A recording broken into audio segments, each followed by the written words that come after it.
Hey guys, it's Mike here again with TKO, the Kodi Outlet, and I'm bringing you a new series for my channel. I'm calling this Kodi Quickies.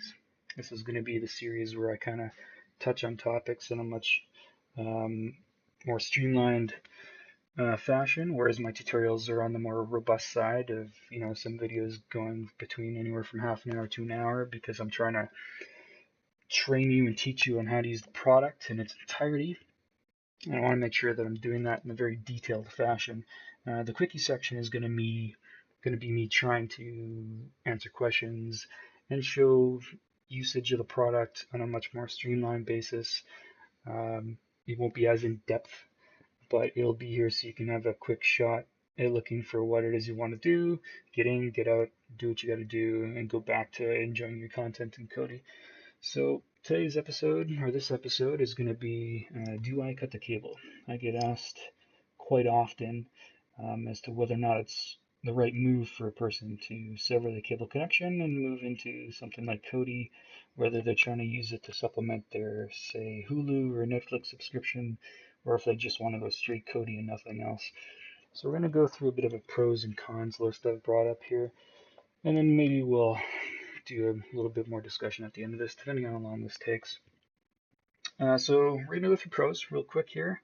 I've got no commercials, definitely not something you're going to have to worry about. There's no advertising, there are no commercial breaks. It is like you're watching Netflix, you hit play and you go. You have access to pretty much everything. The one downside of services like Netflix and Hulu and Show Me and Crave TV and this and that is that by the end of the day, you've basically subscribed to half a dozen different services to try and get everything that you want. Some of these being more expensive, like HBO Go. Before you know it, you're paying your TV subscription all over again. Kodi can give you access to all that content without dealing with that stuff. Live TV is an option. So some of you who are concerned about stepping away from live TV in its entirety, if you do have to watch something as it's airing, live TV is a choice, albeit there are complications at times, which we'll get to in the cons list. PVR, there's no real need for PVR. You're watching everything on demand for the most part. You're no longer paying, like I said, your crazy prices for TV packages. It can be installed on pretty much anything. Anything with an internet connection. If you have a phone, a tablet, TV box, computer, laptop, whatever, you throw this thing on there. You can have your content on the go on any device you want. Early access to box office movies. A lot of people used to torrent their movies. Kodi's kind of taking form in a way that you won't necessarily need to do that because you just stream the movies even though they're still in the theater. And subtitle options, of course, are available even though TV has got their closed captioning. Cons list. Yes, sometimes because you're streaming issues can be a problem. You can get lag, you can get buffering. Sometimes a link will be dead or an add-on will die off due to improper support. Like I mentioned in the pros, you do have no need for a PVR, but if you're a fan of watching live TV, say a sporting event, you may wish to have been able to PVR it. There may not be a PVR option in the add-ons. Some of them give you the ability to record, some of them don't.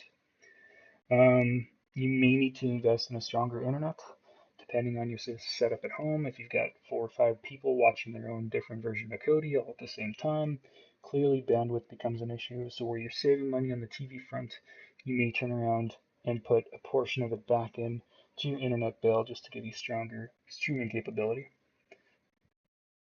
And with regards to the box office movies, sometimes those are cam quality movies where people just went to the theater with their camcorder and recorded the video. It's still an option. You have to watch the movie. Whether or not you take part in watching it is your choice, of course, depending on your tolerance for quality. Sometimes there's just straight up mid-quality screener copies that become available, and you can watch those. So, yeah, that's basically your pros and cons list. Now we're reaching about the 5-minute mark, so I'm going to talk a little bit more quickly on what it is you can truly expect from your Kodi experience, based on my experience anyway. I use Kodi primarily for on-demand viewing. I want to watch a TV show, a movie, when I want to, how I want to, whatever time of day. I don't want to worry about a PVR. I don't want to worry about commercials, and I don't want to have to go through dozens of different subscription services to get all the content I want. So having a one-stop shop, if it's set up properly, like Kodi can be, you can gain access to everything. Some more obscure programming may not be as easy to come by. Sometimes a link that's trying to show you the feed is broken. These do happen. But generally speaking, it's once you've gotten into the game and you know what you're doing and you've become familiarized with the product and how it functions, you're gonna basically have a good time. Live TV. Live TV is a really tough topic for me, and you might find other people that are a little bit more behind speaking the praise to it than I am, because I tend to have issues with the live TV encoding. That being said, because I like to watch all my stuff on demand on an a la carte basis, I have no real need for live TV, except for maybe sporting events. Luckily, I've found some Kodi add-ons that actually give me sporting events, relatively good quality, with almost no buffering. Some cases, no buffering. Some cases I've watched 2-3 hour hockey games or NFL games or football games of any sort, and it's not giving me a single problem. It may not be perfect 1080p quality. It may not have 5.1 surround sound digital, but I'm still able to view it, not having paid for a television subscription. Those options are there. I do find that I have a little bit more problem tuning into a channel like HBO or AME. Sometimes the stream will die, cut out, buffer, lag. Generally, the sports ones are pretty good for me. The other ones tend to be a little bit more problematic. But in my case, the other ones are so much less of an issue because I'm getting the programs that they're going to show me on demand anyway, that the problems that they present me aren't even an issue for me.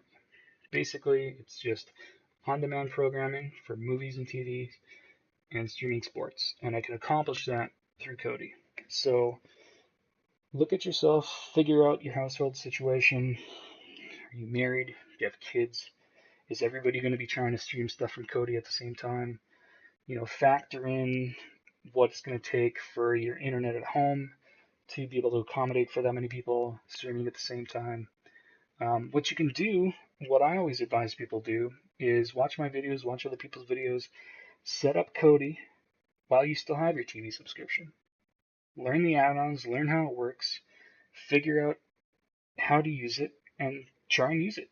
And if you find that as your day-to-day life goes on, you're using it more and more than you're using live TV, you're starting to answer your own question, rather than wait to have somebody, you know, try and dictate to you the situation or to praise the product that you may have never even tried before. You can run Kodi alongside your live television. So some people, they just cut back their package. They scale down their television package, they run Kodi. Or they run, just like when they scale down their package to run Netflix. Same concept.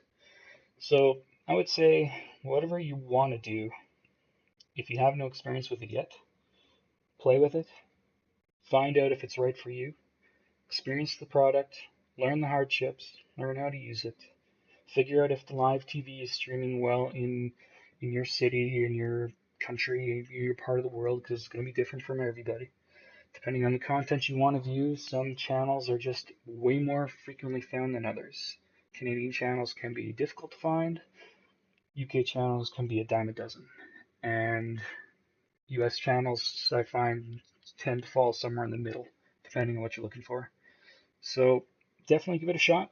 It's free to install. It's free to set up. Tutorials are everywhere. You can check out my videos. Go ahead and decide for yourself. Thank you guys. I hope you enjoyed the episode. Have yourself a good day.